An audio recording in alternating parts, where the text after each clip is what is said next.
Chapter 1. Everybody around me celebrated. Everybody except me. They said it was the point in time when the balance tipped, when I finally agreed to let them help me. They told me that on the day I woke up with red eyes. Red as the devil's, Gregory said, like fire might burst through them, my pupils the craters of two angry volcanoes. Their description of me sounded like something rabid, wild, as if I'd been set loose. For a time afterwards I imagined myself as a snarling dog, lips foaming and teeth on show. I imagined them holding me down to stop me biting those who were unlucky enough to get close.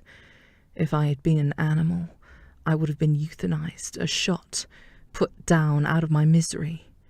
But human misery is tolerated. It is allowed. It is necessary. Humans have a mandate to suffer their pain and work through it. We cannot be killed like dogs. They used to discuss this moment with a reminiscent smile, sort of like, oh, how it was back then. They would talk whilst I sat, inanimate like a discarded slipper tossed to the floor. They would discuss me idly, like they might deliberate a good wine or movie, the chatter chirruping around my head like birds in a spring sky. They would recall how willing I was back then when life was simple and good, before anybody had tried to die. Now their heads stayed dipped, heavy with sadness at how far we have really fallen, at how far I have sunk. Now they see how pointless it all was. I do not remember this moment in time. There was no light bulb moment or eureka as I came to understand the solution to the problem, to their problem. But I can imagine it. I can imagine what it must have been like. The words leaving my mouth at a rate so fast that I would forget the meaning of the sentence before I had finished saying it. My heart beating me in the chest like a jackhammer, a rhythmical reminder that life was a punishment. I know my hair felt electrified and my skin crawled with bugs that felt like a million static shocks. Even the wind against my skin must have felt like an enemy, there only to break me into submission, to push me backwards. I know because I'm starting to feel this same energy again. I believe that in my proximity to death, I have never felt so alive. When there are things that I can't remember, they tell me what they want me to believe, and they omit what they want me to forget. You see, the past is rather blurry now, and I don't remember clearly. It doesn't make a whole lot of sense to me anymore. Now it just feels like déjà vu, something there but not tangible in the real world. Most of what I will tell you about the past is based on other people's experiences, their memories. I've learnt the recent past through their eyes, which is ultimately how they wanted me to see the world all along. Their own view of it has been forced upon me because there is no viable alternative, like the Nazi Party of pre-war Germany. It worked for a while, but now their version of the truth doesn't always feel like it agrees with what I feel inside. Their truth is like a square shape that they bang repeatedly at a round hole in a child's toy. Somehow it just doesn't fit. It never will, no matter how many times you push it. But the cruel trick of my amnesia is that I remember a lot about the distant past. I even remember my first day of school. I remember the blue plastic mattress that I sat on to listen to stories about princesses, and I remember the blonde girl who sat next to me and seemed innately more perfect than I was or could ever hope to be. I was chubby and mousy, and even with only 4 years of life experience, I was aware of my inadequacies, evident in my hand-me-down clothes and frizzy hair. The blonde girl came to my birthday party that year, and my father announced that she would be a heartbreaker when she was older. By way of omission, I assumed that I would not be. I've spent the last few months trying to piece things back together. Gregory was trying to help at first, and so was Dr. Abrams. The women who live in my quiet street, the type of street that doesn't deal with these sort of problems, would prefer that I was normal, and so they have helped me too. It is in their best interests. In their lives, I am the square building block, and their life is the round hole. But I'm used to not really fitting in, and they perhaps do not understand this. The top left side of my head still throbs from time to time, and when I touch it, I can feel it still swollen. The hair has grown back, but the scar is raised like an itchy row of beans.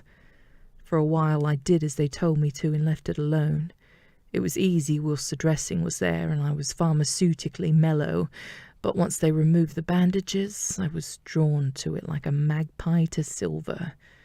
It started because I found an almost undetectable flap of skin at the edge of the wound. It was something that had surrendered and dried, preparing to sacrifice itself for the benefit of new growth. But it was still attached when I found it, and as I picked at the edge, it lifted in a sharp moment of pain. An electric shock of relief and fresh blood. Now, unless I see blood on my fingertips each day, I convince myself that it will recollect, maneuvering like a stealth army sent to drive me back to hospital, subdued by their medication with a tube down my throat. This might be why it hasn't healed as well as it should have. When I wake to find blood on my pillowcase, which flowed freely during the night without any effort on my part, I know it will be a good day. When I first got home, the routine was easier. I couldn't do much and I was weak, so I did as I was told. I rested, I ate, I slept when I was told it was time. I took my tablets when prompted, but the constant following me around and over-enthusiastic care felt as suffocating as a pillow shoved into my mouth. I was numb. After a while I returned to work, but I found that I would get to a certain place and have no recollection of how I had got there. I would have a conversation with Martin or Philippa in the morning in the office, and then when they asked me about it later, I wouldn't remember it at all, and the swelling on my head would beat like a drum. Thump, thump, thump. I became so indifferent that I was no longer part of life. Life was just happening to me. I was void, empty. And I started to believe that it had to be better to feel something as opposed to nothing. At the time, I couldn't remember what it was that I used to feel. I couldn't remember what the truth felt like. If I had, maybe I would have felt differently. Maybe I would have continued to put the tablets on my tongue rather than hide them on a shelf by my bed.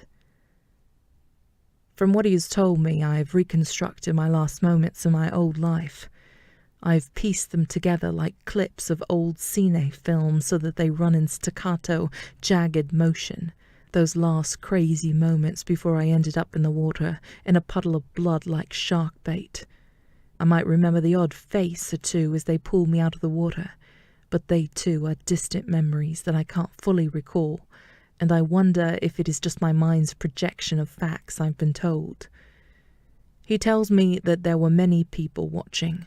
Tourists who came out to feed the ducks, take a boat ride, to push children in pushchairs covered in ice cream and raspberry sauce. They all stopped to watch, making up their own version of the events. What had I done? How had I done it? Was it an accident? I realize now that people enjoy watching the misery of others. It's the voyeur in us. It's the dark secret that you won't speak of, but would love to hear from another person. How many of us laugh when somebody trips or has food in their teeth? How many of us rubberneck at the scene of an accident? You stop to help, even though you have no idea about first aid.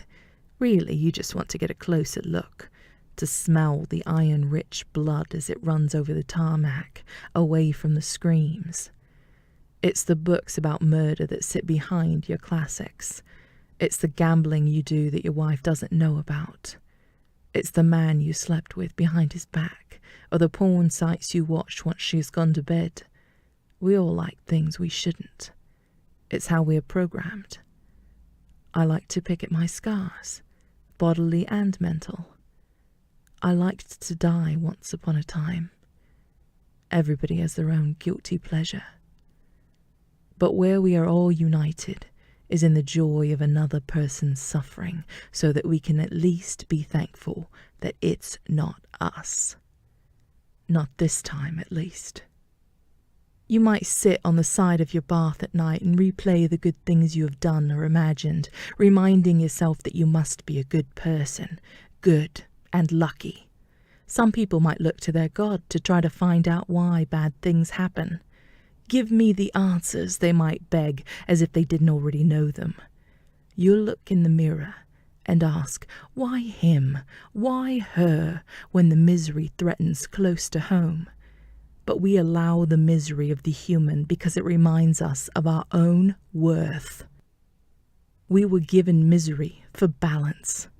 We enjoy the pain of others because it makes us appreciate the good in our own lives, and so we cannot tolerate those who try to escape it. They are letting the rest of us down. Human misery is necessary. We tell those in pain that they must fight sorrow, work through it, feel your pain, understand it. This is what they've said to me. They wouldn't let me die. They wouldn't let me escape. They forced me to remember, to wake up, and now they regret it. Thank God it's not me, we all say. But then one day, it is.